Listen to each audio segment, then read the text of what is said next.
ভুল করছে তৃণমূল।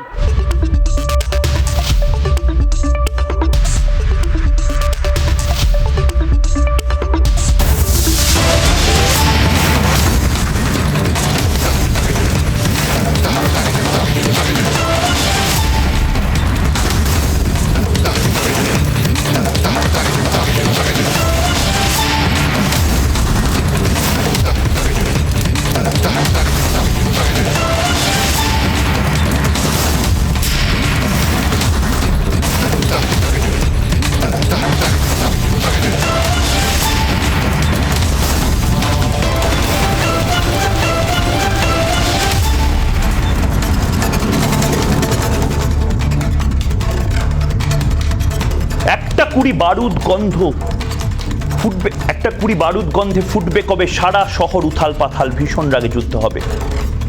এই কবিতাটাই বারবার মনে আসছিল যখন আজ কলকাতা শহর কার্যত দখল নিল বাম ছাত্র যুবরা। ভীষণ রাগে যুদ্ধ হওয়ার কথা ছিল, কিন্তু ভীষণ রাগে যুদ্ধ হলো না আমরা দেখলাম, কারণ পুলিশ কোথাও বাধা দেয়নি। এবং তার পাশাপাশি যে কথাটা বামেরা বলছিল যে যেখানেই বাধা দেওয়া হবে সেখানে বসে পড়বো এবং ভিক্টোরিয়া হাউসেই আমরা মিছিলটা করব, আমরা সমাবেশটা করব। এবং তার পাশাপাশি এই সমাবেশ থেকেই স্লোগান উঠল যে ভিক্টোরিয়া হাউসেরও দখল নাও, দ্য কুইন ইজ ডেড, রানী মৃত, ভিক্টোরিয়া হাউসের নাম পরিবর্তন হোক। গোটা বাংলা জুড়ে আজকে আমরা দেখলাম যে বাম ছাত্র যুবরা, এর আগের দিন আমরা যেভাবে দেখেছিলাম নবান্ন অভিযানের সময় গোটা শহর উথাল পাতাল হয়েছিল, আজকে গোটা শহর জুড়ে আমরা দেখলাম বিভিন্ন স্থানে স্থানে মিছিল হলো।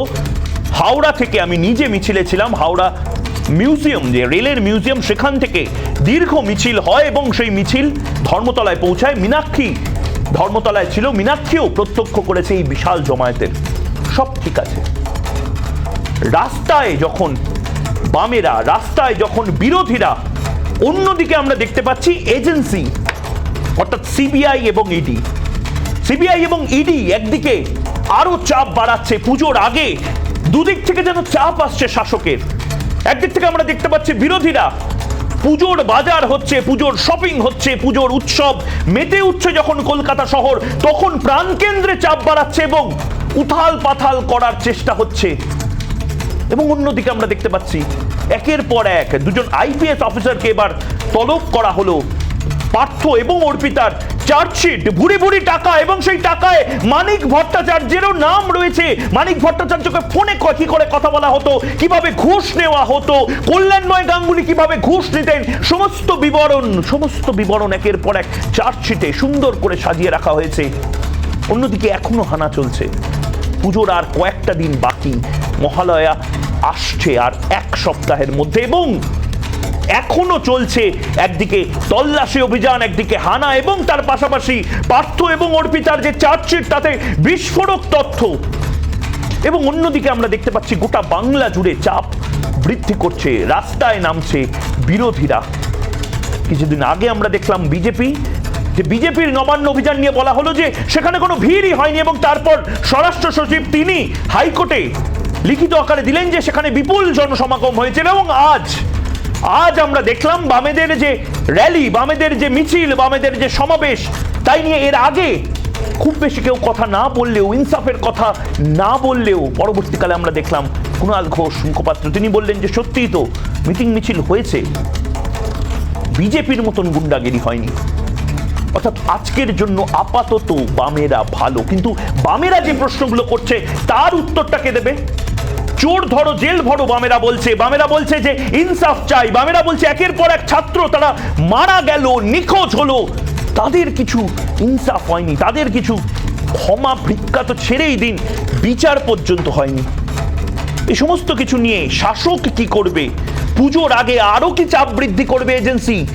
বিরোধীরা কি পুজোর আগেও টানা রাজপথে থাকবে? সমস্ত কিছু, এবং তার পাশাপাশি শাসকের জিরো টলারেন্স, সেই জিরো টলারেন্স কি সত্যি আছে? তার জবাব চাইছে বাংলা।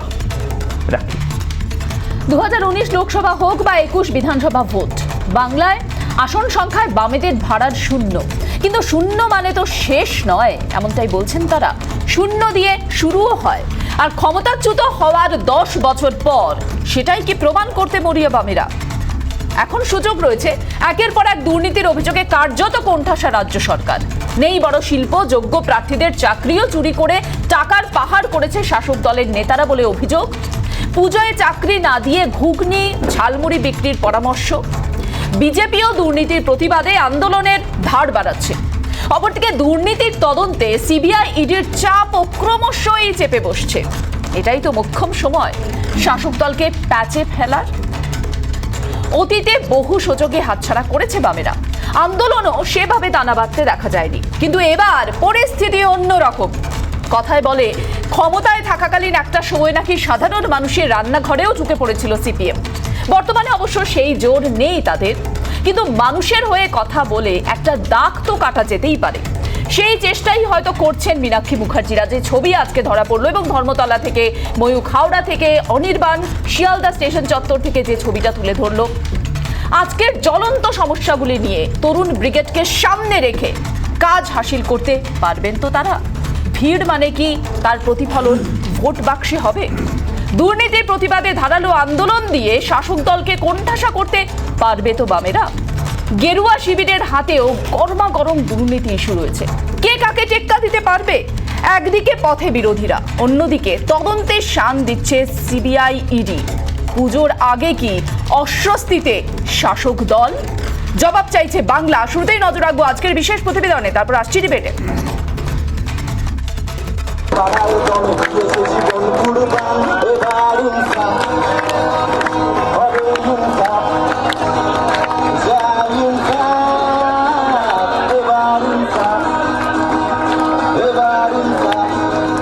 বিধানসভায় অস্তিত্ব না থাকলে কি হবে? ইনসাফের দাবিতে পথে নেমে বিধানসভার বাইরে নিজেদের অস্তিত্বের প্রমাণ দিল বামেরা। ভিক্টোরিয়া হাউসের সামনে অনুমতি মেলেনি। প্রথমে ওয়াই চ্যানেলে সভামঞ্চ থাকলেও পরে জমায়েত বাড়লে সিদ্ধান্ত নেওয়া হয় সভা ভিক্টোরিয়া হাউসের সামনেই হবে। সভাস্থল পরিবর্তন হলো, বাড়লো ভিড়ও। মানুষের হয়ে জবাব চাইছেন এখানে যারা নেতৃত্ব রয়েছেন, কর্মী সমর্থকরা রয়েছেন, তারা বলছেন মানুষের জন্য রাস্তায় নামা, মানুষ যারা চাকরি প্রার্থী তাদের জন্য বিচার চাইছেন, বিচার চাইছেন আনিস খানের পরিবারের জন্য, বিচার চাইছেন মৈদুল মিত্তার জন্য, বিচার চাইছেন সুদীপ্তদের জন্য, এবং তাদের এই বিচার চাওয়ার জন্যই আরো আয়োজন।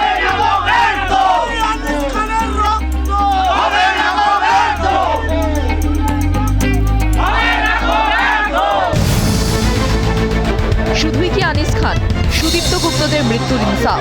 বামেদের হাতে আজ অন্যতম বড় হাতিয়ার শাসক দলের দুর্নীতি। এদিনের সভা ছিল দুর্নীতির বিরুদ্ধে ইনসাফ চেয়েও। এক কথায় শুধুমাত্র ইনসাফ চাওয়ার, বিচার চাওয়ার জন্য যে মিছিল তা শুধু নয়, রীতিমতো বর্ণাঢ্য। তুমি দেখতে পাচ্ছ রনপাতে চড়েও মানুষ মিছিলে অংশ নিচ্ছেন। যে পরিমাণ ছেলে মেয়ে এখানে এসেছে বিভিন্ন জেলা থেকে, এই ছেলেমেয়েরা এসেছে, প্রত্যেকে একটাই বক্তব্য, তারা বিচার চায়। যে দুর্নীতিটা হচ্ছে সেই দুর্নীতির বিচার তারা চায়। সভামঞ্চ থেকেই ফের একবার গর্জে উঠল সিপিএমের ছাত্র যুব সংগঠন। শুধু তরুণ প্রজন্মই নয়, ইনসাফ চাইতে পথে নামলেন প্রবীণ রাও।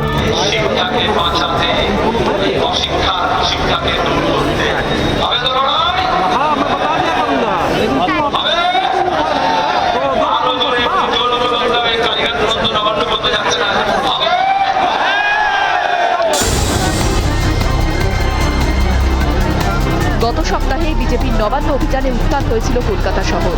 বিজেপিও শাসক দলের দুর্নীতির প্রতিবাদে পথে নেমেছিল। কার লোক বেশি হয়েছে এই প্রশ্ন তুলে বাম বিজেপির মধ্যেই বিতর্ক বাঁধানোর চেষ্টা শাসক দলের। নবান্ন অভিযানে যা লোক হয়েছিল তার 10 গুণ লোক হয়েছে আজকে সিপিএম এর সভা। নবান্ন অভিযানে কত হবে? এক একটা পকেট যদি রাস্তা দিয়ে গোনাও হয়, ওদের 3000, 3500 সব মিলিয়ে যোগ করলে বেরোবে। সেখান থেকে এনারা কিছু লোক করেছেন, 5-6,000, 7,000, 8,000 লোক হবে। যদিও তৃণমূলের প্রশ্নের জবাব না দিয়ে একযোগে বাম তৃণমূলকেই বিঁধেছে বিজেপি। কোথায় সিপিএম, কোথায়? যখন তাদের সামনে ছিল তখন কিছু করতে পারেন ওনারা। এই চিটফান্ডের কেলেঙ্কারি ইত্যাদি লুটপাট তো শুরু করেছেন ওনারা। বৃক্ষরোপণ করেছিলেন, বৃক্ষরোপণ করেছেন, সেই বীজ ফল আমাদের খেতে হচ্ছে। সেজন্য ওরা যাই করুক তাতে কিছু আসে না। বিজেপির নবান্ন অভিযানের পর বামেদের ইনসাফ সভা।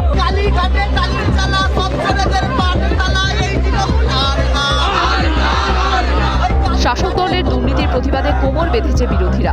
আগামী দিনে আন্দোলনের ধার আরও বাড়াতে চলেছে দুদলই। অন্যদিকে কোমর বেঁধেছে সিবিআই, ইডিও।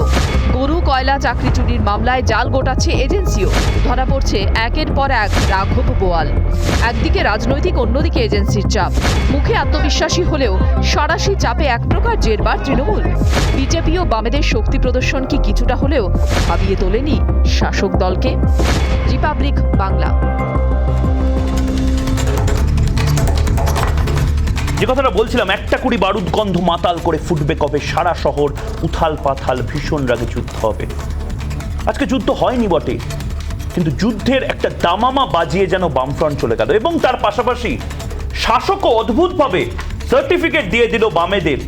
অন্যদিকে বিজেপি বলল যে সেটিং হয়ে গেছে নাকি। অমিত মালভিয়া টুইট করে বলল যে বিজেপির সময় জল কামান আছে, বিজেপির সময় কাঁদানে গ্যাস আছে, কিন্তু বামেদের কাছে পুরোটাই একটা ওপেন প্লেইং ফিল্ড থাকলো, ফাঁকা মাঠে গোল দেওয়া হলো। এই সমস্ত কিছু নিয়ে সরগরম থাকলো আজকের এই মঙ্গলবার। এবং তার পাশাপাশি যে কথাটা বারবার বলছি, রাস্তায় চাপ বাড়াচ্ছে বিরোধীরা এবং তদন্তে চাপ বাড়াচ্ছে এজেন্সি।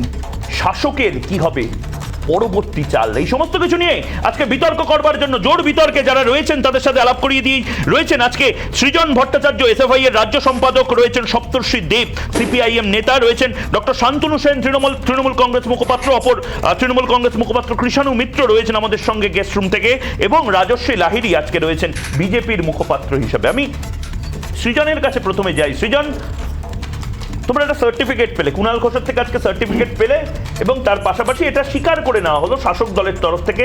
মুখপাত্র নিজে স্বীকার করলেন যে 10 গুণ লোক নিয়ে তোমরা এসেছিলে এবং তাতে কোনো আপত্তি ছিল না। তোমরা নিজেরাই ওই আয়নার সামনে যেরকম ভাবে লড়াই করে, আমি বক্সিং করছি তোমার সাথে, তুমি বক্সিং করছো, লড়াই তো ছিল না আজকে। আজকে তো পুলিশ কিছু করেনি, পুলিশ ব্যারিকেড পর্যন্ত করেনি। তার মানে শাসক মেনে নিচ্ছে যে সুস্থ গণতন্ত্রে বিরোধীদেরও আসন দরকার, সুস্থ গণতন্ত্রে বিরোধীদেরও কণ্ঠ প্রয়োজন। কিসের লড়াই, কিসের আয়োজন, কিসের ইনসাফ? প্রথম কথা, সবই ভালো ছিল, খালি কুণাল ঘোষের বক্তব্যের প্রতিক্রিয়া নিয়ে আমাকে জিজ্ঞাসা না করলেই ভালো হতো। এই ভদ্রলোক আগে যখন জেলে ছিলেন তখন বলেছিলেন সারদার সবথেকে বড় বেনিফিশিয়ারির নাম মমতা বন্দ্যোপাধ্যায়, পরে বলেছিলেন বুদ্ধবাবুর পা ধরে ক্ষমা চেয়ে আসতে ইচ্ছা করে, এখন আবার অন্য কথা বলছেন। আগামী দিনে ওনার কথা খুব গুরুত্ব দিয়ে ভাবার কোনো কারণ নেই। কিন্তু আমি যেটুকু বলতে পারি, 29শে অগাস্ট টিএমসিপির সভা ছিল, সেখানে দাঁড়িয়ে আমাদের রাজ্যের পটুয়াপাড়ার যুবরাজ তিনি বলেছিলেন যে আমরা চ্যালেঞ্জ দিচ্ছি বিরোধীরা 10 দিনের মধ্যে এরকম একটা সভা করে দেখাক। তার 3 দিনের মাথায় কলেজ স্ট্রিটে এসএফআই সেই চ্যালেঞ্জ নিয়ে সভা করেছিল, সারাদিন তোমার চ্যানেলে চলেছিল। সেই সমাবেশে যা লোক হয়েছিল সকলে জানে। আমি আজকে একটা পাল্টা চ্যালেঞ্জ, সবই নয়, নতমস্তকে দিতে চাই। আজকে এই ধর্মতলায় ভিক্টোরিয়া হাউস একটি পার্টির পিতৃদত্ত সম্পত্তি হবে, সেখানে একটি দিনে তারা ছাড়া আর কেউ মিটিং করতে পারবে না রাজ্যের শাসক দল ছাড়া। এই জায়গাটাকে আমরা ভাঙতে চেয়েছি। এই যে তুমি ভীষণ রাগে যুদ্ধ হবে, নবারুণ ভট্টাচার্যের কবিতা ইত্যাদি তুমি বলছো, ঠিকই ফিজিক্যাল যুদ্ধ আজকে হয়নি, কিন্তু মানসিক স্নায়বিক যুদ্ধ তো ছিলই। ওই জায়গাটা ভাঙতে চেয়ে আজকে আমরা 100% সফল, এবং যে পরিমাণ লোক হয়েছে, আমি বরং পাল্টা চ্যালেঞ্জ ভাইপোবাবুকে দিতে চাই যে 10 দিন কেন, আপনি 20 দিন সময় নিন। আপনার দলের আরেকটি সভা, আজকে আমাদের যা লোক হয়েছে, আপনারা শাসক, আপনারা ক্ষমতায় আছেন, এর থেকে বেশি লোক নিয়ে আরেকটি সভা ওই ধর্মতলা ওইখানে আপনি করে দেখান। তোমরা টানা একটা জিনিস, তোমার কাছেই আসছে, আমি টানা একটা জিনিস তোমরা বলে যাচ্ছ, চোর ধরো জেল ভরো। তার থেকেও বড় কথা, আমি আজকে নিজে ওখানে ছিলাম, স্লোগান দেখলাম, সেখানে ঘুগনি থেকে শুরু করে ঝালমুড়ির বিরুদ্ধেও স্লোগান উঠেছে। ঘুগনি ঝালমুড়ি বিক্রি করা কি খারাপ? না না, ঘুগনি ঝালমুড়ি কেন বিক্রি করা খারাপ হবে? ঝালমুড়ি কেউ বিক্রি না করলে মমতা ব্যানার্জি বাবুল সুপ্রিয়কে কি খাওয়াতেন? কিন্তু কথা হচ্ছে পরিষ্কার যে ঘুগনি ঝালমুড়ি যিনি বিক্রি করেন তিনি অন্তত পার্থবাবু বা অনুব্রত বাবুর থেকে সসম্মানে অনেক বেশি শান্তিতে রাত্রিবেলা ঘুমোতে যান। তিনি নিজের আয়টা নিজের মাথার ঘাম পায়ে ফেলে করেন।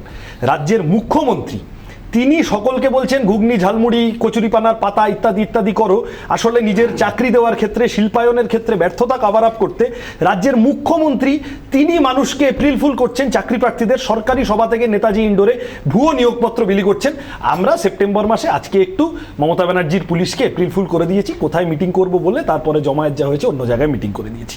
আর ইনসাফের প্রশ্নে পরিষ্কার কথা, আজকের যা কথা, আনিস খান, সুদীপ্ত গুপ্ত, মইদুল মিদ্যা থেকে শুরু করে যা যা হয়েছে হয়েছে। এই যে তুমি একটা বললে না যে ভাবখানা যেন বিজেপিকে জলকামান মেরেছে আর আমাদেরকে খুব অ্যালাউ করেছে, আমাদের জন্য ভীষণ একটা সুন্দর ব্যাপার। আমি বলছি নবান্ন অভিযানে বিমান বসু আহত হয়েছেন, তার মাথায় ঢিল পড়েছে, কান্তি গাঙ্গুলি আহত হয়েছেন।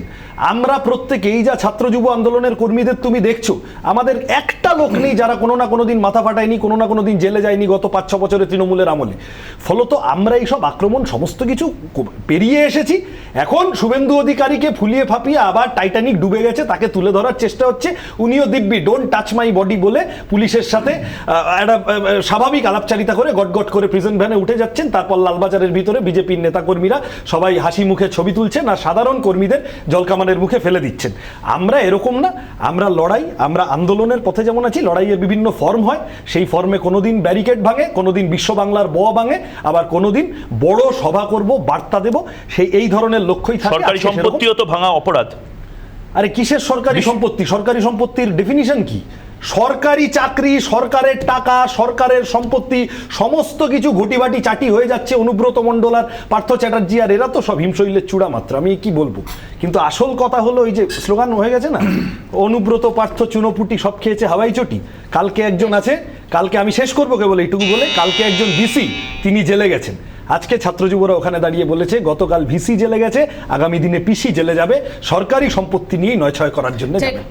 বেশ, আমি যাব শান্তনুবাবুর কাছে। শান্তনুবাবু, পুজোর আর বেশি দিন বাকি নেই, হাতে গোনা 10টা দিন বাকি রয়েছে। তার আগে যেভাবে সিবিআই ইডি চাপ বাড়াচ্ছে, একদিকে বিরোধীরা পথে নামছে, কলকাতার রাজপথ বহু আন্দোলনের সাক্ষী, আজ আরও একটা ছবি দেখা গেল। কোথাও না কোথাও মনে হচ্ছে না কি যে অস্বস্তিটা বাড়ছে? প্রথম কথা আপনাকে বলি, 2011 সালের 20 মে মমতা ব্যানার্জি মুখ্যমন্ত্রী হওয়ার পর 1 মিনিট সময় আপনি বলুন।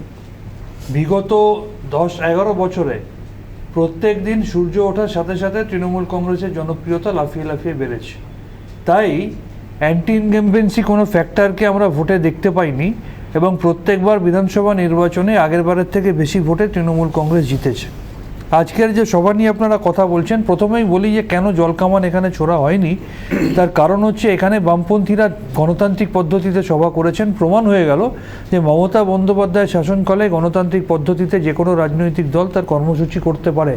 বিজেপির বিরুদ্ধে কেন ব্যারিকেড করা হয়েছিল?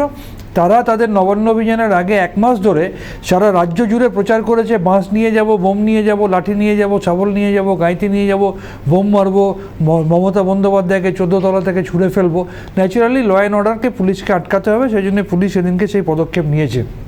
আমি যে দুটো কথা বলে শেষ করব, আজকে সিপিএম এখানে সভা করেছে, খুব ভালো কথা, কিন্তু সমস্যাটা অন্য জায়গায়। 2021-এ শূন্য, তাদেরকে দেখলে এখনও সেই শাহিবাড়ির গণহত্যা, মাকে খাওয়ার থালায় কাটা মুন্ডু, সেই আমাদের সিঙ্গুর ভাঙুর, সেই সিঙ্গুর ভাঙুর, কেশপুর, ছোটাঙারিয়া, গড়বেতা, সুশান্ত ঘোষের কঙ্কাল কেলেঙ্কারি, বাংলাটা আমি আপনার সামনে বলিনি, প্লিজ আপনার সামনে, বাংলাকে যে শ্মশানে পরিণত করে দেওয়া, সেগুলো দেখে, এবং এখনও তাদের পুনরাবৃত্তি দেখলো বর্ধমানে, যেটা উনি নিজেই স্বীকার করলেন যে সরকারি সম্পত্তি ভাঙচুর। সুতরাং আমি বলে দিই, বিরোধীরা যতই থাকুক রাস্তার কোণে, মমতা বন্দ্যোপাধ্যায় পার্মানেন্টলি ঢুকে গেছেন বাংলার মানুষের মনে। কিন্তু শান্তনুবাবু, এর মধ্যে তো দম্ভেরও কথা রয়েছে। আপনারা তো ভুক্তভোগী, আমরা অমুক, ওরা অমুক, আমরা এত, ওরা এত, এগুলো তো দম্ভের প্রতীক। শূন্য বলে তারা কোনো আসন পাননি বলে তারা মানুষের অধিকারের কথা বলতে পারবেন না, তারা মানুষের পক্ষে নামতে পারবেন না। আপনারা বারবার এটা বলে খোঁচা দেন তাদের। বলতে পারছেন বলেই তো আজ কি বলছেন। 2004 সালে মমতা বন্দ্যোপাধ্যায় যখন এক হয়ে গিয়েছিল, তখন আমাদের ছেড়ে কথা বলেনি। আমরা কিছু বলতে গেলে বলতো চেপে যাও, কিন্তু শান্তনুবাবু, ওরা অধমে, আপনারা উত্তম হবেন না কেন? আপনারা তো বলেন যে সততার প্রতীক, আমরা উত্তম বলেই তো, আপনারা তো সততার প্রতীক, আপনারা চুরি করবেন না। আপনারা শান্তনুবাবুর পাড়ায় কোন গণতান্ত্রিক পদ্ধতিতে বিমান বসুর মিছিলে ঢিল ছোড়া হয়েছিল একটু যদি বলে দেন। 2001 সালে আমার পাড়ায় আমি পলিগঞ্জে, আপনার পাড়ায় বিমান বসুর মিছিলে কোন যুক্তিতে, কোন গণতান্ত্রিক পদ্ধতিতে ঢিল ছোড়া হয়েছিল আপনি মনে করে দেখুন। আপনার বেলগাছিয়া ওই চত্বরে একটার পর একটা বামপন্থীদের পার্টি অফিস দখল, একের পর এক বামপন্থী কর্মীর ওপর আক্রমণ, কোন গণতান্ত্রিক পদ্ধতিতে হয়েছিল? এখন মানুষ পরিষ্কার কথা আর এইসব মানছে না। আপনাদের নেতা মন্ত্রীদের দেখলে জুতো ছুঁড়ে মারছে মানুষ, জুতো ছুঁড়ে মারছে মানুষ, ফলত মানুষ তো আসবেই এখন এই রাস্তায়। এসব বললে হবে নাকি? 34 বছরে আপনাদের ভাঙা কোমর, 34 বছর ইতিহাস বলবে সৃজন এবং শান্তনুবাবু, ইতিহাস সেটা বলবে, ইতিহাস সমস্ত কিছু বলবে, মানুষও সমস্ত কিছু দেখবে। কিন্তু রাজস্বী আমার সাথে এই মুহূর্তে রয়েছে বিজেপির পক্ষ থেকে। রাজস্বী, খুব স্পষ্ট ভাষায় শাসক দলের মুখপাত্র শুধু নয়, একজন জনপ্রতিনিধি এবং সাংসদ, তিনি বললেন যে কারণগুলো কেন আজকে জল কামান ব্যবহার করা হয়নি, বিজেপির নবান্ন অভিযানে কেন জল কামান থেকে কাঁদানে গাছ ব্যবহার করা হয়েছিল। এটা তো বাস্তব। তোমরা যে আগ্রাসী মনোভাব নিয়েছিলে, মেরে দেবো, হাতে রড নিয়ে ঘুরবো, বাঁশ নিয়ে ঘুরবো, 14 তলা অবধি পৌঁছে যাব, কোথাও গিয়ে তো ভয় পাওয়া বা ভয় পাওয়ানোর একটা মানসিকতা ছিল বোধহয় রাজশ্রী। ভাষার লড়াই লড়তে গিয়ে বুলেট বিঁধল যাদের বুকে, তাদের রক্তে ভাসুক বঙ্গ, নবান্নটাও পড়ুক ঝুঁকে। আজকে 20শে সেপ্টেম্বর 2018, দাড়িভিটে দুটো ছেলে, বাচ্চা ছেলে, উর্দু নয় বাংলা ভাষার শিক্ষক চাই, এই দাবিতে পুলিশের গুলি খেয়ে মারা গিয়েছিল। আজকে গোটা পশ্চিমবঙ্গ দেখেছে হাতে হাত রেখে কিভাবে ভাগীরথী যেভাবে গঙ্গা নিয়ে এসেছিলেন, সেভাবে পুলিশ কিভাবে বামেদের মিছিলটাকে নিয়ে এসেছে। একদম পরিষ্কারভাবে সেই কাহো না প্যার হ্যায় গানটা বাজছিল যেন আজকে বাম এবং পুলিশের। তোমরা এখন সেটিং এর কথা বলছো না, সেটিং এর কথা শুনুন, সেটিং এর কথা আজকে বামেদের তো দুর্নীতির প্রশ্নে তাদের মিছিল ছিল, খুব ভালো কথা, দুর্নীতির প্রসঙ্গে তো করা উচিত, কিন্তু এই যে মিছিল, এটা কি বিরোধী মানে একটা দেখাতে হবে, অক্সিজেন দেওয়াতে হবে, তার জন্য চেষ্টা কি? আজকে কি বামেরা 2008 সালের কৃষি দপ্তরের নিয়োগ দুর্নীতি আদালতের গুঁতোয় যেটা সম্পূর্ণ স্থগিত হয়ে যায় তার বিরোধিতা করেছেন? আজকে দাঁড়িয়ে কি সেই একই 2008 সালে খাদ্য দপ্তরের গ্রুপ ডি মামলায় যে 614 জনের নিয়োগ বাতিল হয়ে যায় সেটার বিরোধিতা আজকে নিশ্চয়ই হয়েছে? 2010-এর প্রাইমারি নিয়োগ দুর্নীতি এবং সিপিএমের তৎকালীন জলপাইগুড়ির জেলার সাধারণ সম্পাদক ছিলেন, নামটা বোধহয় মানিক সান্যাল, তার পুত্র সহ, না আপনাদের তো কোনো কিছুই থাকে না, আলাদা কথা। আমি ফ্যাকচুয়ালি ভুল বলছেন, মানিক সান্যাল জেলা সম্পাদক ছিলেন না, যাই হোক, জেলা সম্পাদক ছিলেন না, সিপিএম এর নেতা ছিলেন। তো তার আত্মীয়ের নিয়োগ দুর্নীতি ছিল এবং সেটাও আদালতের গুঁতোয় সম্পূর্ণ বাতিল হয়ে যায়। বেঙ্গল ল্যাম্প ছেড়ে দিলাম, 186 কিলো লোহার দুর্নীতি, গড়িয়াহাট ট্রেজারি, গ্রিনফিল্ড আবাসন, নানান রকমের ব্যাপার নাকর। তার মানে এই সবের থেকে তুমি বলছো যে বিজেপি হচ্ছে আসল বিরোধী? না, আমি বলছি এখানে এবং বি টিম বানিয়ে রাখা হচ্ছে সিপিএম কে, বড় অভিযোগ করছো তুমি। না, এছাড়াও আরেকটা অভিযোগ করছে, সেটা হচ্ছে শেখ মঈনুদ্দিন বুদো, যিনি তৃণমূলের পঞ্চায়েত প্রধান থাকাকালীন সিপিএম এর পার্টি অফিস জ্বালিয়ে দিয়েছিলেন। ঠিক কোন পলিটিক্যাল কারণে সংযুক্ত মোর্চার তাকে প্রার্থী করা হয় সেটাও অবশ্য আমি জানি না।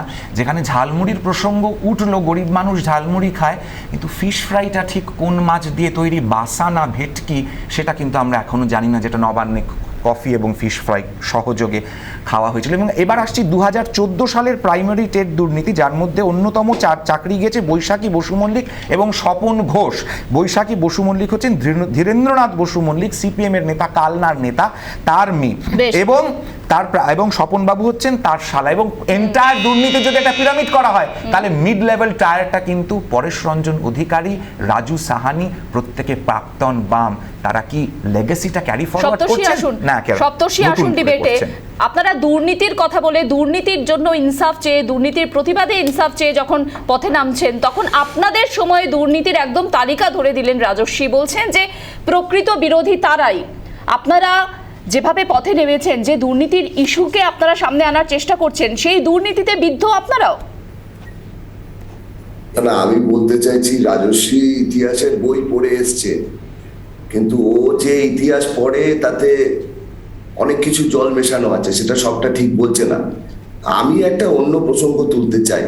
ওদের ওই যে নবান্ন অভিযান হলো, দুর্নীতির বিরুদ্ধে তো হলো, এখন বিজেপির কেন নবান্ন অভিযান করে দুর্নীতির সাথে লড়াই করতে হচ্ছে? বিজেপির হাতে কেন্দ্রীয় সরকার, ইডি, সিবিআই সবই আছে। এখন সেগুলোকে যদি রাজস্বীর দল, নরেন্দ্র মোদী, অমিত শাহ, দিলীপ ঘোষ, তারা যদি ঠিক করে কাজে লাগাতে পারে, তাহলে ওদের তো ওই হাঁটাহাঁটি করে জল কামান কিছুই লাগে না, লালবাজারে গিয়ে মিষ্টিও খেতে হয় না শুভেন্দু অধিকারীকে। সুতরাং সরকারে থেকে পশ্চিমবাংলার দুর্নীতি দমন করতে পারছেন না। ইডি, সিবিআই এর মতন তদন্তকারী সংস্থা হাতে রয়েছে, তাও কিছু করতে পারছেন না। আর রাস্তায় গিয়ে বাঁশ দিয়ে মারবো, এই করবো, সেই করবো বলে গ্যালারি করছেন। এইসব গল্প ছেড়ে দিন। পশ্চিমবাংলার মানুষ বিজেপির আসল রূপটা দেখতে পেয়েছে। 21 সালে তৃণমূল থেকে ভাড়া করে নিয়ে এসে লোকজনকে ভোটে দাঁড় করা, কেউ জিতলো কেউ হারলো, কিন্তু তারপরে কিন্তু সবাই কিন্তু শুভেন্দু অধিকারী ছাড়া সপ্তর্ষিবাবু একে আজকের একে এই সভার তৃণমূল পরে কংগ্রেসে ফেরত চলে গেল। এই যে বিপুল যে ভিড়, যে ছবিটা আমরা দেখাচ্ছি এই মুহূর্তে, সেই সভার পরে তো এই প্রশ্ন উঠছে, আপনি ভোটের কথা বলছেন, যে ভোট বাক্সে কতটা এর প্রতিফলন ঘটবে সেটাও একটা বড় প্রশ্ন। আরে সবটা কি আমরা ভোট দিয়ে বিচার করি নাকি বামপন্থীরা? একটা দল শূন্য হয়ে যাওয়ার পরেও এরকম সমাবেশ করতে পারে। আর আপনারা শুনে নিন, এটা সিপিএম এর সমাবেশ ছিল না, এটা বামফ্রন্টের সমাবেশ ছিল না, এটা মাত্র দুটো ছাত্র এবং যুব সংগঠন এসএফআই এবং ডিওয়াইএফআই সংগঠন ছিল। সত্যি যদি এটা সিপিএম এর সমাবেশ হতো তাহলে আর কোনো বাঁচার উপায় থাকতো না। শান্তনুবাবু হাত তুলেছেন, কিছু বলবেন? সমাবেশে যদি এই ছবি হয় তাহলে সত্যি সত্যি সঙ্গে থাকুন, সঙ্গে থাকুন। শান্তনুবাবু হাসছেন মিটিমিটি। আমরা শান্তনুবাবুর প্রতিক্রিয়াটা নিয়ে তারপরে সপ্তর্ষি আসবো। শান্তনুবাবু হাসছেন আপনি। আমি আসলে এই বাম এবং রামের প্রেম এবং অভিনয় এবং অভিমান দেখতে দেখতে হাসি চেপে রাখতে পারলাম না। একদিকে শঙ্কর ঘোষ, জ্যোতির্ময় শিকদার, অশোক দিনদার, তাপসী মণ্ডল এরা বাম থেকে রামে ঝাঁপ দিল। আবার দেখলাম 2019-এ বামের ভোট রামে গেল, তাই বিজেপি 18টা কটা আসন পেল। আবার দেখলাম সুকান্ত মজুমদার বলছে আমরা পারছি না তৃণমূলের সাথে লড়তে, এসে ভাই সিপিএম আমার সাথে এসো। শুভেন্দু অধিকারী নবান্ন অভিযানের দিন বামেদের বলল আসুন আপনারা আমাদের সাথে আসুন। শোনা যায় সেখানে নাকি কিছু পারস্পরিক লোক দেওয়া নেওয়া হয়েছিল। আজকে আবার কিছুটা অভিমানের সুর দেখছি। আসলে জগাই মাদাই আর গদাইয়ের তথ্য তো আমরা দিয়েছি। মমতা ব্যানার্জির সাথে বাংলার মানুষ, মমতা ব্যানার্জি, আমি তো অ্যাঙ্কারকে উত্তর দিতে এসেছি, আমি তো অন্য কাউকে উত্তর দিতে আসিনি। জগাই মাদাই আর বিদায়, জগাই মাদাই আর বিদায় ভার্সেস মমতা ব্যানার্জি আর বাংলার মানুষ। জগাই মাদাই এন্ড বিদায় ভার্সেস মমতা ব্যানার্জি এন্ড বাংলার মানুষ।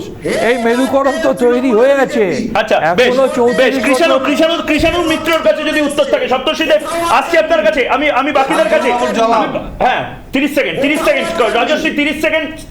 তাহলে আমার রাজস্বীর কথার জবাব আছে। আজকে রাজেশ তাপসের মৃত্যুদিন, আমরা বাংলা বন ডেকেছিলাম, বিজেপি ওদেরকে নিয়ে রাজনীতি করবে বলে রাষ্ট্রপতি অবধি গিয়েছিল।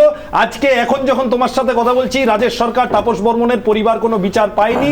তারা কারা মারলো, কি মারলো, কিচ্ছু হয়নি। এবং বিজেপি আর 5টা ক্ষেত্রের মতো তৃণমূলের এগেস্টে ঢক্কানিনাদ করেছে, বাস্তবে আঙুল চুষেছে। মানে অনেক সন্দীপ্ত গুহার মতন ব্যাপারটা হয়ে গেছে। আপনাদের কোথায় মারা গেছিলেন, কোথায় সেটা আপনি জানেন না। যাই হোক, না অবশ্যই না হতে পারে আপনার মুখস্থ আছে, আপনারা অনেক কিছু মুখস্থ রাখেন। শান্তনুবাবু এই জবাবটা দিলেন না যে ঋতব্রত বন্দ্যোপাধ্যায়, রেজ্জাক মোল্লা, শওকাত মোল্লা এরা ঠিক কোন মন্ত্র বলে তারা তৃণমূল থেকে মাফ করবেন বামেদের থেকে এখানে গিয়েছিলেন সেটা আমাদের জানা নেই। এবং ধার দেওয়া হয়েছিল কিনা বামেদের থেকে সেটাও আমরা জানি না। তাত্ত্বিক নেতা কি করে কমিউনিস্ট পার্টির যায় সেটাও বড় আশ্চর্যের বিষয়। গদাই মাধাই জগাই অনেক কিছু বলেন, খুব ভালো কথা। জগাই মাধাই তো মহাপ্রভু চৈতন্যদেবের সাগরেদ ছিলেন এবং গদাই তো গদাধর পণ্ডিত। তবে একটা কথা আমার এখানে বলতেই হয়, কলা চুরির কথাটা বোধহয় সৃজনদারা ভুলে গেছেন, যে তারা বর্ধমানের কলা চুরির ব্যাপারটা কি আছে। সেটা তো খবরের কাগজে আমরা দেখলাম কিরকম কি কোথায় কি হয়েছে। আর আরেকটা কথা, কুণালদার একটা বক্তব্য শুনলাম যে বামেদের মিছিলে নাকি 6000 লোক হয়েছে, 10 গুণ লোক হয়েছে বিজেপির নবান্ন অভিযানের চাইতে। বিজেপির নাকি মাত্র 3500 লোক হয়েছিল। তো ঠিক কোন অঙ্কে 3500-এর 10 গুণ 6000 হয় সেটা আমার ঠিক জানা নেই, হয়তো মাধ্যমিকে। আমি কৃষাণু মিত্রর কাছে যাব, কিন্তু তার আগে সিপিআইএম নেতা তন্ময় ভট্টাচার্য তিনি কি বলছেন, এবং আমরা কলাচুরি, চালচুরি, এই চুরি, ওই চুরি সমস্ত কিছু সাইডে রেখে শুধুমাত্র চুরি, যেটা বাংলার মানুষের স্বপ্ন চুরি শুধু না, চাকরি চুরি থেকে শুরু করে একাধিক বিষয় চুরি যাচ্ছে, সেই নিয়ে কি বলছেন, এবং তার পাল্টা আমি কৃষাণু মিত্রর থেকে নেব। একবার শুনে নি তন্ময় ভট্টাচার্যের বক্তব্য। আপনারা একদিকে বলছেন চোর ধরো জেল ভরো, চোর তো ধরা হচ্ছে, জেলও তো ভরা হচ্ছে, তাহলে চাপ বৃদ্ধি করছেন কেন? চোর ধরো জেল ভরো, এটা তো সভ্যতার স্লোগান, এ তো সিপিএম এর স্লোগান না। চোর ধরতে হবে, চুরি করা পাপ, এটা কি সিপিএম শিখিয়েছে? শেখায়নি। মানুষের সভ্যতা শিখিয়েছে, মানব সভ্যতা শিখিয়েছে। এই সভ্যতাকে যারা বিসর্জন দিয়েছে তাদের নাম তৃণমূল কংগ্রেস। তাদের দলের মহাসচিবের বান্ধবীর ফ্ল্যাট থেকে 21,47,27,90,00,000 আপনারা দেখিয়েছেন টিভিতে। সিপিএম শূন্য হয়েছে, বাঙালি জাতির একটা লাভ হয়েছে, বাঙালি জাতি এত টাকা দেখেছে। সিপিএম এর 34 বছরে বাঙালি জাতি এত টাকা দেখেনি। ওটা বাঙালি জাতি চোখে, সাদা চোখে 50 কোটি টাকা দেখলো। এই জাতিকে যদি আপনি সৌভাগ্যবান না বলেন তাহলে তো আপনি পাপী হয়ে যাবেন। কিন্তু এই যে টাকাটা জুটলো অজস্র গরিব মানুষকে লুট করে। কৃষাণু মিত্র এই মুহূর্তে রয়েছেন তৃণমূল মুখপাত্র। 2-3টে জিনিস তন্ময় ভট্টাচার্য বললেন। এক, আপনার কি মনে হয়, আপনি বোধহয় শুনতে পেয়েছেন তন্ময় ভট্টাচার্য যেটা বললেন, এই চোর ধরো জেল ভরো, এটা তো সভ্যতার স্লোগান, এটা সিপিআইএম এর স্লোগান নয়। অর্থাৎ আপনাদের কি বকলমে বলা হচ্ছে যে আপনারা সভ্যতার বিরোধী কোনো কাজকর্ম রাজনৈতিকভাবে করছেন? এবং 2, তৃণমূল কংগ্রেস নাকি বাঙালিদেরকে একটা জিনিস অন্তত দিয়েছে, তা হলো এত টাকা চোখে নাকি বাঙালিরা কোনোদিন দেখেনি। সিনেমাতেও নাকি ওই নায়ক সিনেমাতে 1 কোটি 2 কোটি ম্যাক্সিমাম দেখেছিল 100 টাকার নোট। আপনারা বাঙালিদেরকে বিপুল সংখ্যক টাকা দেখিয়ে দিলেন, খাটের তলায় টাকা, বাথরুমের টাকা, অপা সপা গপার টাকা, পার্থর টাকা, অর্পিতার টাকা, কার টাকা কার ঘরে, কোন দলিল কার কাছে আছে, এই সমস্ত কিছু আপনাদের অবদান। এই ইতিহাস বইতে কোনোদিন কি এইটাও ইতিহাস বইতে বাচ্চাদেরকে পড়ানো হবে এই অবদানের কথা? কৃষাণুদা, না, আমার মনে করার চেষ্টা করতে চাইছিলাম যে ক্ষিতি গোস্বামীর বিরুদ্ধে বিটোমিন কেলেঙ্কারি হয়েছিল না 350 কোটি টাকার, তার কি পরিণাম হলো সেটা জানি না। আপনাদের বাম নেতা নরেন্দ্র ক্ষিতি গোস্বামীর মেয়ে তো আপনাদের কাউন্সিলর, সেটা আপনারা জিজ্ঞেস করতে পারেন, কিন্তু আপনাদের কথাটা বলুন। আটকেও না আটকাচ্ছি না। বসুন্ধরা গোস্বামীকে আমরা ফোনে কন্ট্যাক্ট করতে পারলে অবশ্যই জিজ্ঞেস করা যাবে। প্রচুর কেলেঙ্কারি, নরেন্দ্রের 370 কোটি টাকা।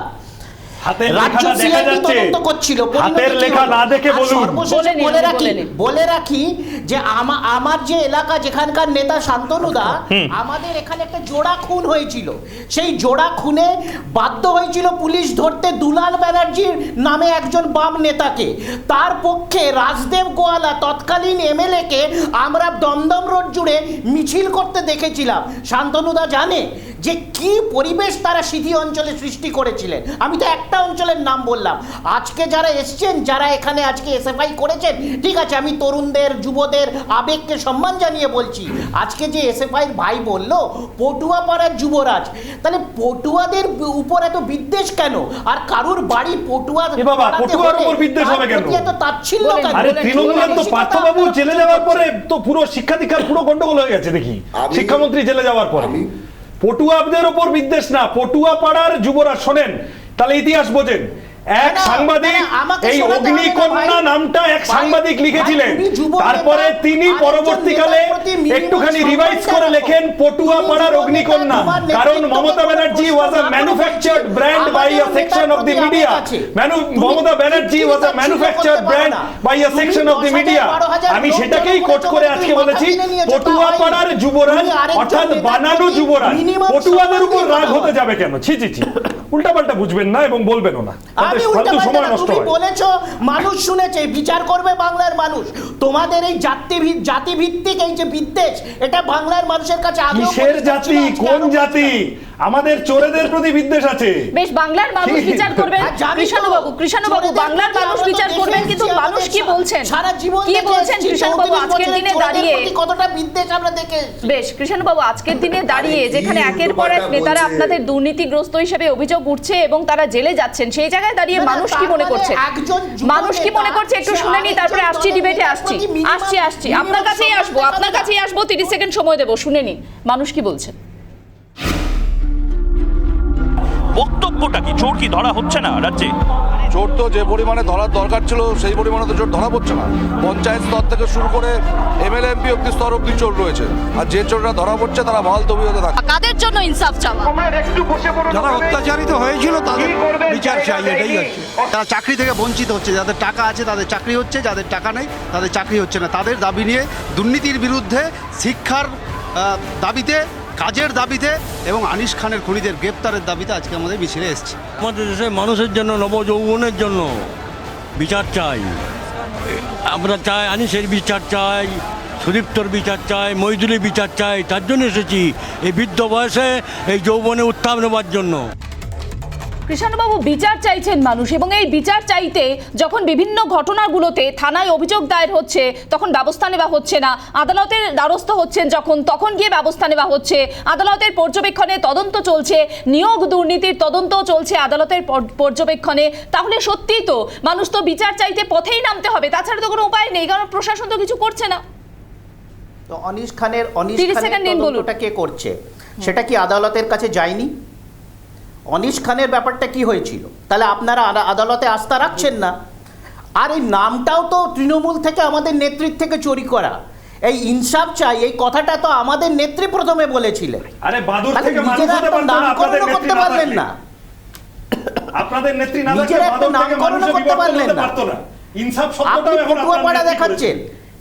কিন্তু কৃষ্ণবাবু আপনাদের যে অভিযোগ সেটা নিয়ে কথা বলেছিলাম এতজন আজকে একসাথে বললে আজকে আমি কথা বুঝতে বলেছিলাম পারবো। ধর্মতলায় অনেকগুলো তন্ময় আওয়াজ আসছে। ভট্টাচার্যের সঙ্গে। কৃষ্ণবাবু আপনাদের এই যে অভিযোগ আজকে যখন পথে নেমেছে বাম ছাত্র যুব নেতারা, তখন আপনারা যে অভিযোগ করছেন যে শব্দগুলো চুরি করে নিয়েছে বামেরা, এই শব্দ চুরি নিয়ে কি প্রতিক্রিয়া বামেরা দিচ্ছে আর আপনাদের কি বক্তব্য শুনুন।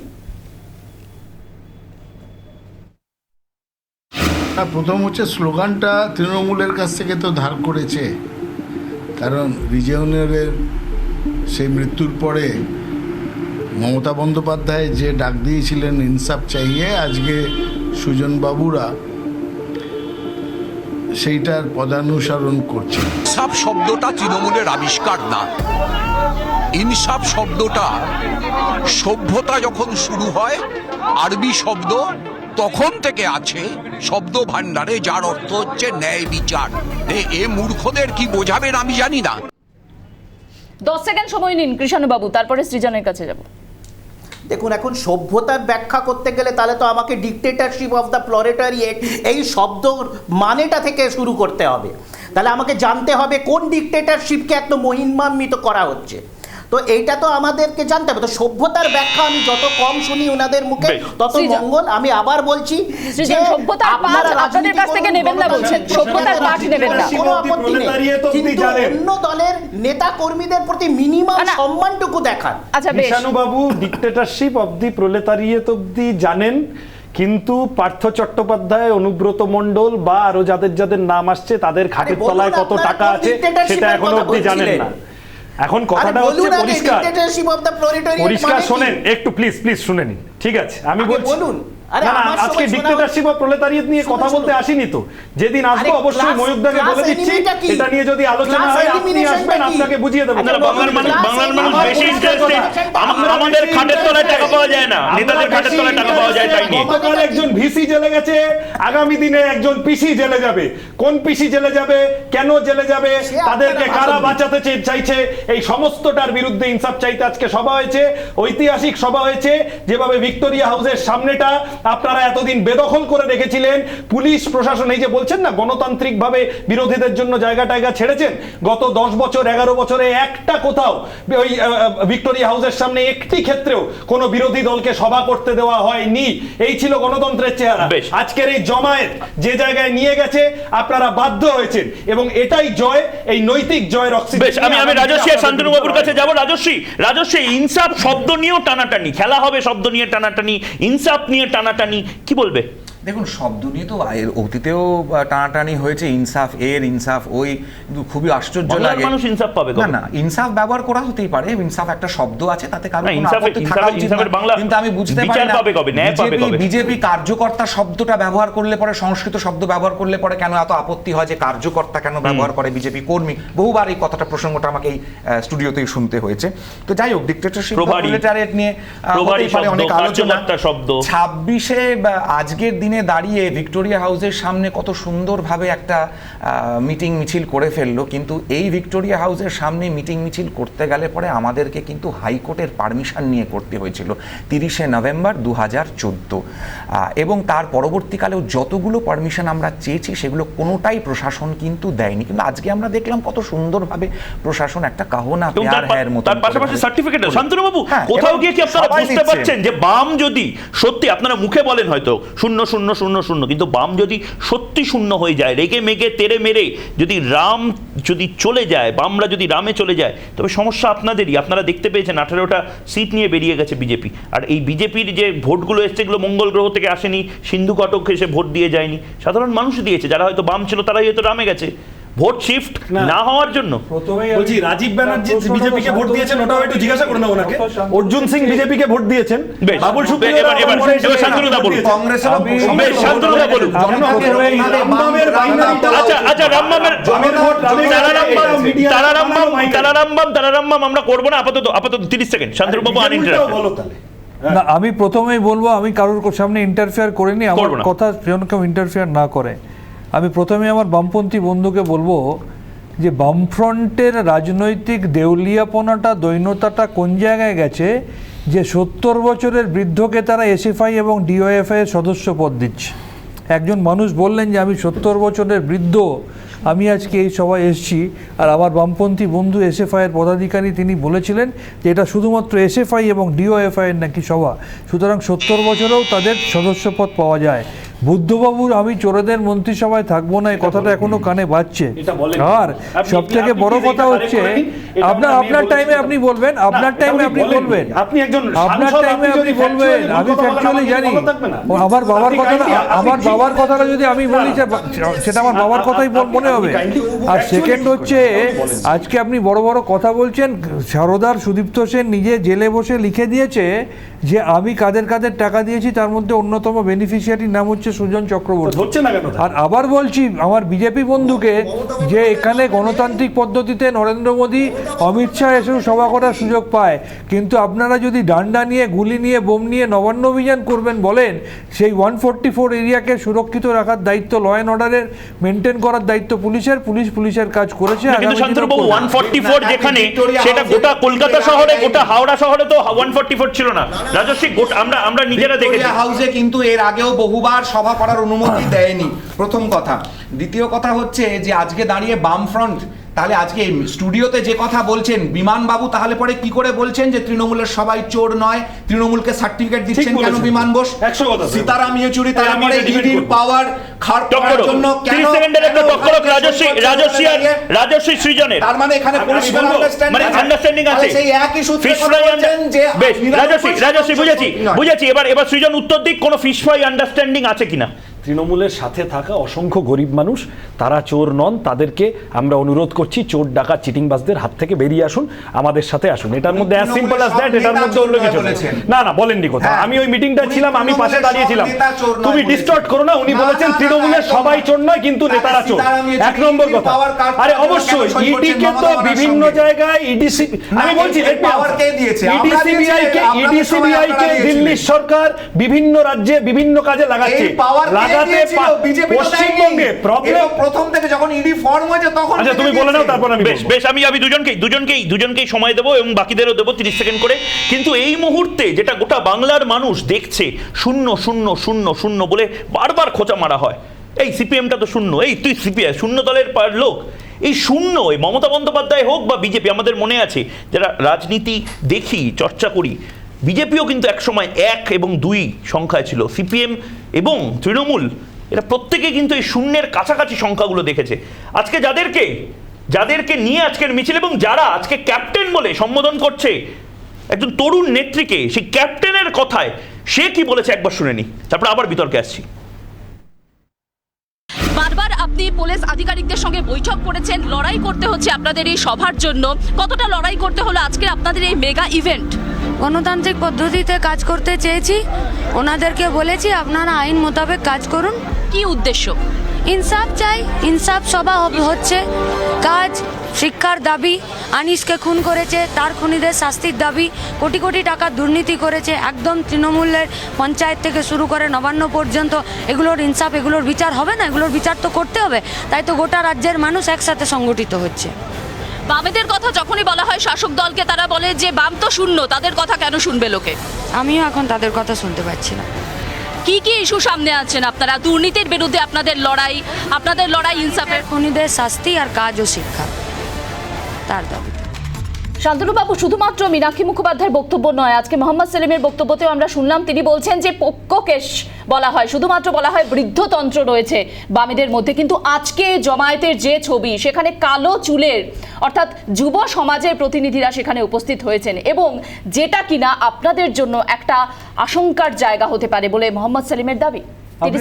আপনি তো নিজে দেখলেন যে এসএফআই এবং ডিএফআই সদস্য 70 বছরের বৃদ্ধ। আপনার ক্যামেরাতে তো বোধহয় 5 মিনিট আগে দেখালো, আর সেটা তো বললেন না মোহাম্মদ সেলিম, যিনি তার শাসনকালে তিনি যখন মন্ত্রী ছিলেন মাইনরিটি অ্যাফেয়ার্সের দপ্তরে সমস্ত ফাইল পুড়িয়ে দিয়েছিলেন এবং নিজে সস্ত্রীক সপরিবারে চিত্তরঞ্জন শিশু হাসপাতালের একটা পুরো ফ্লোর দখল করে থাকতেন বছরের পর বছর। তিনি আইনের কথা বলছেন, আমি নিজে সাক্ষী হয়ে বলছি, আমি নিজে দেখেছি চিত্তরঞ্জন সেবা শিশু হাসপাতালের একটা পুরো ফ্লোর দখল করে তারা থাকতেন মোহাম্মদ সেলিম। আর তিনি আজকে কি এই যে আপনার টিভিতে দেখালো 70 বছরের বৃদ্ধ নিয়ে শুভেন্দু অধিকারীর একটি বক্তব্য আমরা শোনাবো। মোহাম্মদ সেলিম সুজন চক্রবর্তীদের গ্রেফতার করা হচ্ছে না কেন? তার বিরুদ্ধে শান্তনু বাবুর নেতৃত্বে মমতা ব্যানার্জির বিরুদ্ধে একটা নবান্ন অভিযান করুক তৃণমূল কংগ্রেস, এই আমি দাবি করছি। আমার পরিষ্কার কথা, ওইখানে দাঁড়িয়ে ওই যে ভিক্টোরিয়া হাউসের সামনে একজনই মিটিং করবে আর কেউ করবে না। আপনি এইটুকু বলে দিন, ভিক্টোরিয়ার পরে নতুন কেউ নিজেকে রানী ভেবেছে, তার মনে রাখা দরকার the queen is dead। তার মনে রাখা দরকার রানী নেই। 70 বছরের বৃদ্ধ ডিওএফআই না এসে এইটুকু বলবো, তাহলে বলতে দেবেন তো? বলতে দেবেন? হ্যাঁ বলুন। ওই ভদ্রলোক, আরেকবার আমি মীনাক্ষীদিকে অনুরোধ করবো বাইকটা চালাতে। ভদ্রলোক বলেছেন আমি যৌবনের উত্তাপ নিতে এসেছি, 70 বছরের বৃদ্ধ, আমি এই বুড়ো তরুণ প্রজন্মের সমাবেশে। না না, উনি এসআইআর মেম্বার হয়ে আসেননি, ডিভিশনাল মেম্বার হয়ে আসেননি। আরে মমতা ব্যানার্জি শুভেন্দু অধিকারীর দিকে হাত জোর করে এগিয়ে গেলে কি উনি বিজেপিতে চলে যান? শুভেন্দু অধিকারী প্রসঙ্গ তুললেন সৃজন। শুভেন্দু অধিকারী আসছি, রাজস্বী আপনার কাছেই আসবো।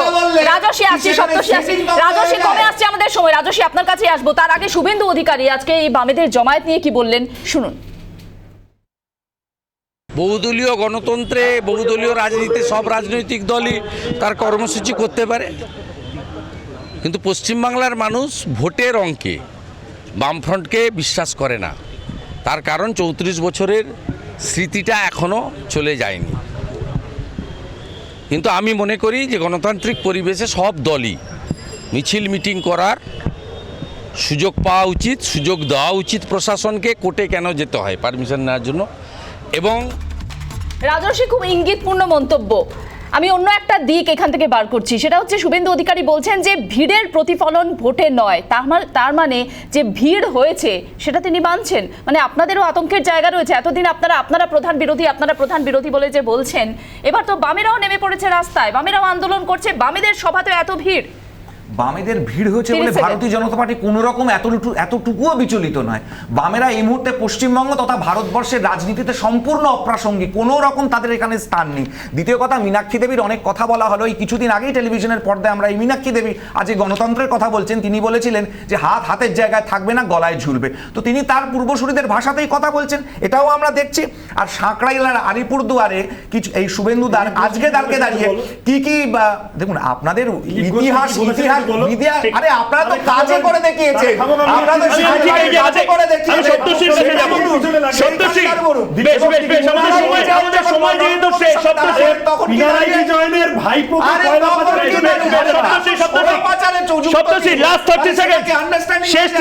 শেষ 30 সেকেন্ড এখান থেকে অনেকটা অক্সিজেন নিয়ে অনেক ছেলে মেয়ে বাড়িতে ফিরলো, কিন্তু যে চোর ধরো জেল ভরো, সেই চোর ধরো জেল ভরোর ক্ষেত্রে দাঁড়িয়ে শাসক বিরোধী যে আন্দোলনটা, সেটা কি বিরোধীরা এক কাট্টা হয়ে করতে পারবে? না এরকম ভাবেই ঝগড়াঝাটি সমস্ত কিছু চলবে? আমি যেটা বলতে চাই সেটা হচ্ছে যে একটা আজকের এই কর্মসূচির আঙ্গিক হচ্ছে ভিড়। তার পেছনে গিয়ে দেখতে হবে, বুঝতে হবে যে এই ভিড় কেন হচ্ছে। এমন একটা রাজনৈতিক দলের পক্ষে বলো, সংগঠনের পক্ষে বলো, যারা এখন পশ্চিমবাংলার বিধানসভায় শূন্য, তাদের পক্ষে এত মানুষ কেন এসে দাঁড়াচ্ছে? কোথাও নিশ্চয়ই আমরা ঠিক জিনিস বলছি, মানুষের মনের কথা বলছি। আর তোমার যে প্রশ্ন যে বিরোধীরা একাট্টা হয়ে তৃণমূলের বিরুদ্ধে কাজ করতে পারবে কিনা, এটার সহজ উত্তর না। কারণ বিজেপি তৃণমূল কংগ্রেসের বিরুদ্ধে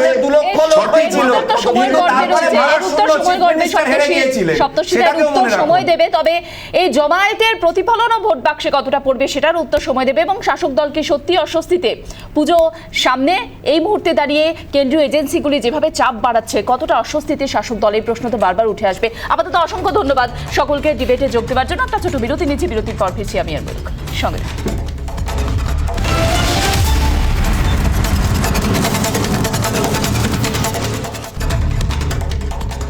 জবাব চায় বাংলা আজ এ পর্যন্তই। কাল ফের কথা হবে চোখে চোখ রেখে। এরপর দেখুন বাংলার প্রাইম টাইম। নজর থাক রিপাবলিক বাংলায়। নমস্কার।